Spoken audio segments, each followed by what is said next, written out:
Hello student, I am Kailash sir. आज हम आपके लिए लेकर आए हैं यूपी बोर्ड में सबसे ज्यादा पूछे जाने वाले सेंट्रल आइडिया, जो आपको यूपी बोर्ड में 3 नंबर के लिए पूछा जाता है और यूपी बोर्ड के क्लास 10 के लिए ये सबसे ज्यादा इंपॉर्टेंट टॉपिक है। ये हमारी उम्मीद है कि ये 2022 और 2023 में आया है और ये 2024 के यूपी बोर्ड पेपर में भी आ सकता है। ये हमारे एग्जामिनेशन के हिसाब से बड़े इंपॉर्टेंट हैं। पहला जो है हमारा right and central idea of the poem A tiger in the zoo, जो है किस पर, ए टाइगर इन द जू पर है। उसको हमको सेंट्रल आइडिया लिखना है, पर लिखने का तरीका कैसा होना चाहिए, कैसा साफ लिखे जिससे हमको एग्जामिनर 3 में 3 पूरे नंबर दे दे। जैसे हम बात करें, अगर हमको ए टाइगर इन द जू का पेपर में आता है, आते तो 3 है, 3 में से एक ही को करना होता है, लेकिन अगर आया है तो उसको हम कैसे लिखेंगे। सबसे पहले हम बीच में डालेंगे ए टाइगर इन द जू और फिर अंडरलाइन खींचेंगे और खींचने के बाद 2 लाइन छोड़कर फिर हम लिखेंगे कंपोज्ड बाय। मतलब कंपोज्ड बाय ये किसके द्वारा लिखी गई है या किसके द्वारा रचित की गई है। फिर हम लिखेंगे लेखक का नाम।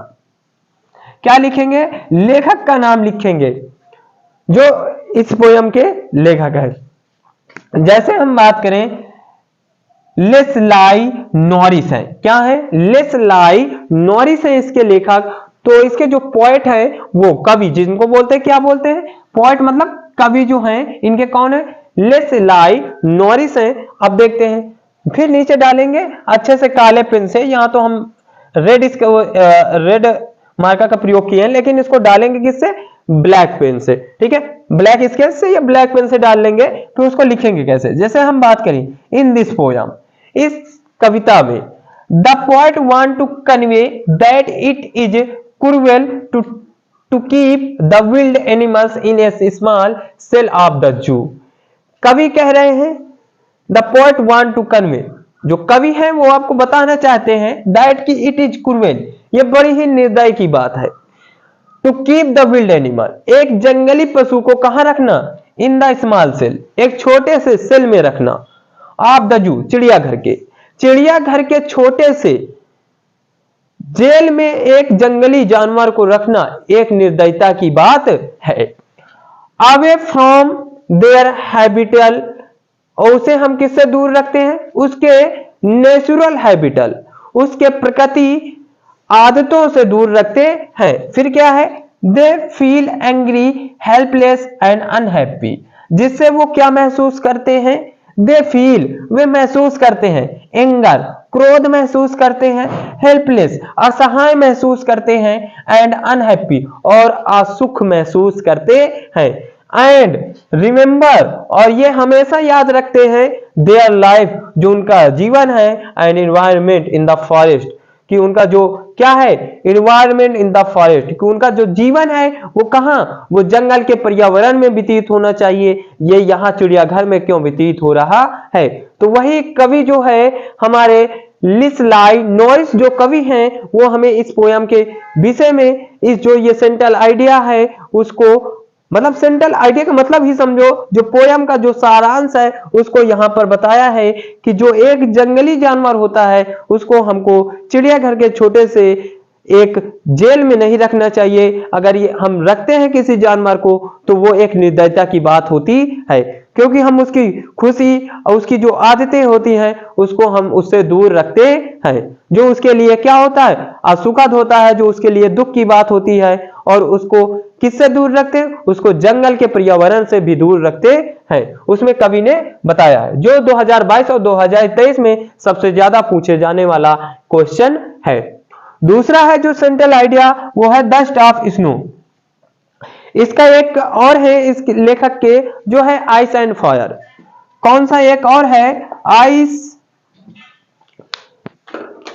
एंड फायर है। आइस एंड फायर, यह भी जो एक कविता है, पोएट है, वो कविता है या पोयम है, वो भी सबसे ज्यादा किसमें? 2022 और 2023 में पूछी गई है। यूपी बोर्ड में। यही लेखक की है, लेखक का नाम है रॉबर्ट ली फ्रोस्ट। ये रॉबर्ट ली फ्रोस्ट हैं और इनकी ही कविता है आइस एंड फायर। ये भी 2022 और 2023 में सबसे ज्यादा पूछी गई है। लेकिन अभी हमारी उम्मीद है कि 2024 के यूपी बोर्ड में हाई स्कूल में सबसे ज्यादा पूछे जाएंगे या तो ए टाइगर इन द जू या द स्टाफ स्नो। इन्हीं में से एक आपको जरूर बोर्ड पेपर में आपको मिल जाएगा। तो अब इसको देख लेते हैं, इसको समझ लेते हैं कि क्या है dust of snow. Dust of snow का मतलब होता है बर्फ की बौछार। इसके जो लेखक है वो कंपोज्ड बाय, ये जिसके द्वारा रचित की गई है उन कवि का नाम है रॉबर्ट ली फ्रोस्ट। क्या है? रॉबर्ट ली फ्रोस्ट है। अब इस कविता के माध्यम सेंट्रल आइडिया का मतलब समझते हैं। Central idea in this poem, इस कविता में डस्ट ऑफ स्नो, कविता का क्या नाम है? डस्ट ऑफ स्नो, बर्फ की बौछार। The poet wanted to convey, कवि जो है वो हमें बताना चाहता है दैट की समथिंग सर्टेन मोमेंट और action which are simply have large signification, कि जो हमारे समथिंग सर्टेन मोमेंट, कुछ निश्चित पल होते हैं और जो हमारे एक्शन होते हैं वो हमारी प्रतिभा को बदल कर रख देते हैं।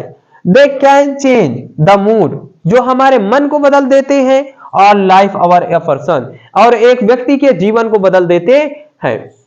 कवि ने बताया है, इस जो सेंट्रल आइडिया है इसमें कविता का पूरा सारांश लिखा है कि हमारे जीवन में ऐसे कुछ पल होते हैं, कुछ ऐसे कार्य होते हैं जो हमारे मन को और हमारे लाइफ को बदल कर रख देते हैं। और फिर कहा है द वे ए क्रो, एक कौवे की माध्यम से, shake down dust of snow, जिसने मेरे ऊपर क्या बर्फ की बौछार की है। On the point expire and give him the idea to shake off his deprived thoughts become cheerful, जिसने मुझे एक्सपायर किया है क्या? अपने विचारों को सोचने में, और मेरे दुख को गायब किया है और मुझे नए नए विचार सोचने के लिए प्रेरित किया है, जिससे मैं क्या हूं?